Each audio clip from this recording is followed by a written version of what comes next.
Hey guys, hello and welcome back to my channel simply Shopu. मुझे पता है कि आप लोग मेरे मॉक टेस्ट के मार्क्स देखना चाहते हैं और मैं ये भी जानती हूँ कि मैं सब जानती हूँ ना।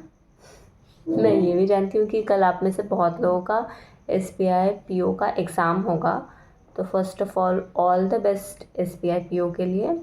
और ज़्यादा लोड लेने की ज़रूरत नहीं है कि अच्छा बहुत कम वैकेंसी आई है तो फिर कैसे ही होगा। ये कैसे ही होगा वाला डाउट अगर आपके मन में भी है तो मैं पहले ही बता देती हूँ, आपका नहीं होगा। आपको डाउट नहीं रखना है खुद के ऊपर। मतलब मुझे ऐसा लगता है कि मैंने जो इतना पिछले टाइम में पढ़ा था, मतलब लास्ट ईयर, उससे भी लास्ट ईयर, उससे भी लास्ट ईयर जो मैंने पढ़ा था, तो मेजर डिफरेंस ये था। पहले तो कॉन्फिडेंस, मतलब जितना ज़्यादा कॉन्फिडेंस होगा उतना अच्छा है। ओवर कॉन्फिडेंस नहीं, लेकिन कॉन्फिडेंस रहना चाहिए कि हाँ बहुत कंपटीशन है बट मेरा भी हो जाएगा, मैंने भी पढ़ाई की है भले ही। और सबसे ज़्यादा ये डाउट आता है कि मतलब खुद सोचने लगते हैं कि यार वो इंसान तो 2 साल से पढ़ रहा है, वो इंसान तो 4 साल से पढ़ रहा है, उसका नहीं हुआ, मेरा 1 साल में कैसे होगा। या आप ऐसा भी सोच सकते हैं कि 4 साल से मैं पढ़ रही हूँ, मेरा अभी तक नहीं हुआ, अब तो मेरा क्या ही होगा, ये मेरा लास्ट ईयर है, नहीं भी हो सकता है। तो ये जो होगा नहीं होगा वाला डाउट है ना, वो छोड़ दो। होना होगा तो होगा, नहीं होना होगा तो नहीं होगा। वो सोच के अपना दिमाग मत ख़राब करो। एग्ज़ाम है, जब भी आपका एग्ज़ाम है कॉन्फिडेंस के साथ दो। पढ़ाई की है ना तो बस हो गया, बात ख़त्म। जो क्वेश्चंस आएंगे मैं करूँगी, जितना मैं कर सकती हूँ मैं उतना करूँगी। सॉल्व हुआ तो ठीक, नहीं हुआ तो अगले क्वेश्चन में जाके वो सॉल्व करने का कोशिश करूँगी। हर क्वेश्चन डुएबल नहीं होगा। कुछ क्वेश्चंस ऑब्वियसली थोड़े डिफ़िकल्ट होंगे, कुछ ईजी होंगे, कुछ मॉडरेट होंगे। हमें क्वेश्चन चूज़ करना है।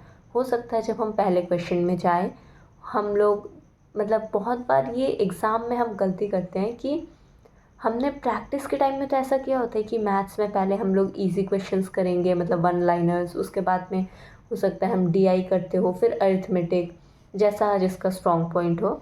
लेकिन हम उधर जाके सोचेंगे अच्छा फर्स्ट क्वेश्चन ही अरिथमेटिक आ गया, चलो देख लेते हैं ये कैसा है। फर्स्ट क्वेश्चन ही DI आ गया, ये ट्राई कर लेते हैं। जब आप वहाँ जाके खुद का एक अलग चीज़ करने का ट्राई करते हो कि हाँ देख के तो ईजी लग रहा है, ये कर लेते हैं, वहीं पे गलत होते हो।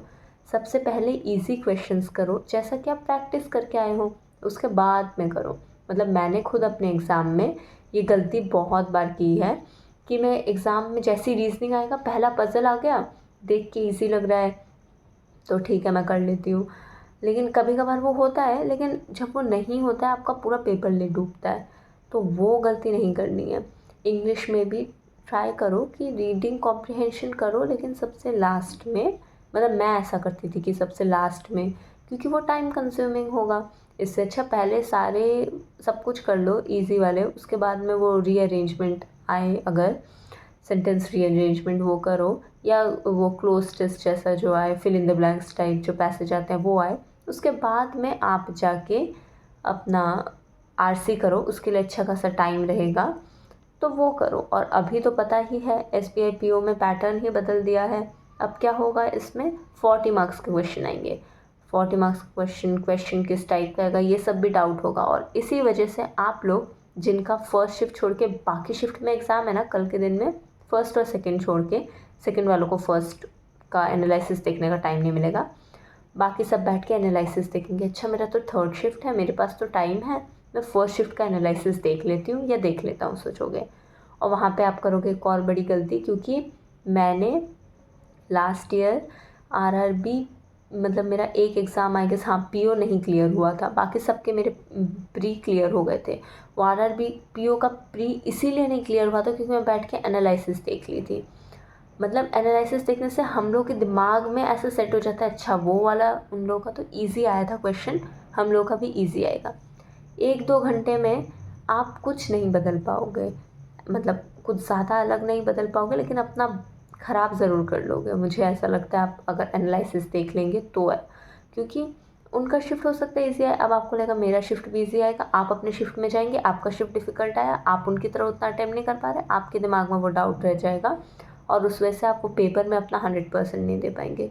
मेरे साथ ऐसा RRB PO में लास्ट टाइम हुआ था जब मेरा प्री क्लियर नहीं हुआ था, क्योंकि मैंने जिस शिफ्ट का एनालिसिस देखा था वो ईजी था, मैं जिस शिफ्ट में बैठी वो डिफ़िकल्ट निकला और मैं नहीं सॉल्व कर पा रही थी। उतना ढंग से, और उनके अटेम्प्ट्स मैंने देख लिए थे। आरआरबी पीओ ईज़ी होता है ये सोच के मैं गई थी, लेकिन वहाँ पे डिफ़िकल्ट आ गया। कट ऑफ पे कम गई थी, लेकिन मैंने अपने वो तो बाद में कट ऑफ आई ना, उससे पहले मुझे लगा मेरे से हो नहीं रहा, मैंने अपना हाल छोड़ दिया और उसके बाद में मेरा ज़्यादा अटेम्प्ट नहीं हो पाया, मुझे बहुत बकवास मार्क्स मिले। तो वो गलती नहीं करनी है कि हाँ आप एनालिसिस देखो, आपका शिफ्ट हो जाए, उसके बाद आराम से देख लो। आप लोग में से बहुत सब लोग ये भी सोचेंगे कि अच्छा हमारा तो सेकेंड डे पे है, फर्स्ट डे का एनालिसिस, मतलब आप लोगों की मर्ज़ी। मुझे ऐसा लगता है कि वो नहीं देखना चाहिए, क्योंकि फिर आपके दिमाग में वो बैठ जाता है कि अच्छा वो शिफ्ट ईजी, वो शिफ्ट हार्ड। क्वेश्चन का थोड़ा बहुत अगर अंदाज़ा लगाना है तो वो एग्ज़ाम में जाके लगा लो। इतना क्या है कि अरे एक आरसी के बदले 2 आरसी दे देंगे, पर वो पैटर्न, वो क्वेश्चंस तो नहीं उतना कुछ बदल पाएंगे ना। तो जैसा सिचुएशन होगा वैसे हैंडल करना। पहले से प्रिपेयर होने के चक्कर में वहाँ पे जाके बैंड बजा देंगे आप अपनी।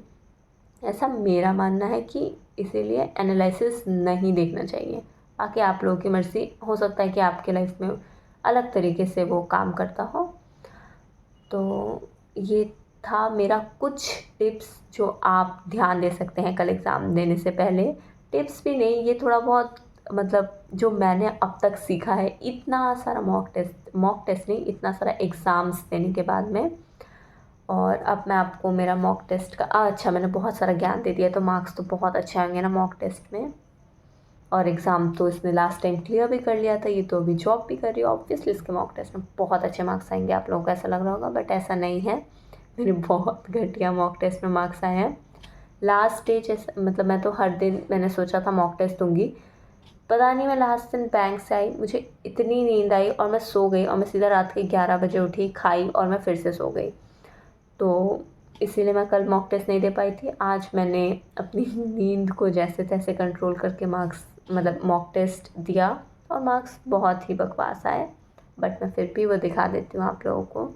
उसके बाद आप सोच सकते हैं कि मेरा जो मैंने इतना देर तक ज्ञान दिया, अगर आपने उसमें से कुछ भी सुना तो वो आप लोगों को सुनना चाहिए या नहीं। ओके, मैं अपने स्कोर दिखा देती हूँ। ओके, तो ये है मेरे स्कोर्स। मुझे 100 में से मैंने 46 अटेम्प्ट किया, 35 मेरा करेक्ट हुआ, मेरा रॉन्ग हुआ 11, और मेरा जो परसेंटाइल है वो आप यहाँ पे देख सकते हो, 32.4, बहुत ही बकवास परसेंटाइल। मार्क्स दिखा देती हूँ। इंग्लिश में मैंने 24 अटेम्प्ट किए, जिसमें से 7 गलत थे, तो मैंने सिर्फ 17 करेक्ट किए।